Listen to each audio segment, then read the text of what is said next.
College graduations were interrupted this weekend by protests that have been playing out on campuses all across the country.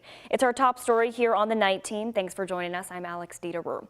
Protesters have been taking over campuses for weeks now, calling on universities to divest from companies that do business with Israel. ABC's Zorin Shah is following all of the developments from Los Angeles. The LAPD on campus at USC early Sunday morning.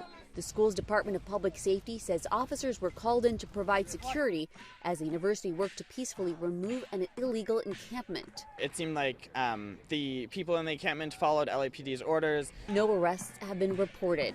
Ceasefire now! Protesters gathering again at the University of Texas in Austin Sunday. We stand with Palestine! The Art Institute of Chicago Saturday, SWAT teams called in after pro-Palestinian protesters tried to set up an encampment. Police facing off with them for hours. At least 68 people were arrested. At the University of Virginia, police in riot gear moving in to clear an encampment. More than 24 arrested. These protests, many of which have been going on for weeks, are now impacting graduation ceremonies. At the University of Wisconsin-Milwaukee, an encampment still on campus despite graduation events. This should have ended long ago, and the only way this will end is if our demands are met. Shut it down!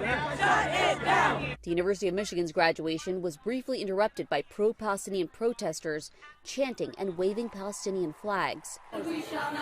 In New York City, police moved in last week when protesters took over a building on Columbia University's campus. The police came in exactly 2 hours. Everything was over.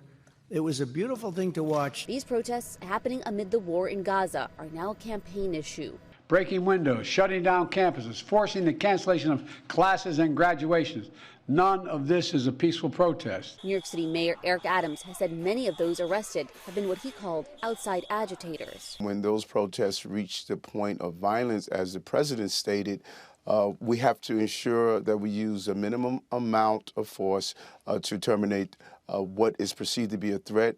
Zorin Shah, ABC News, Los Angeles.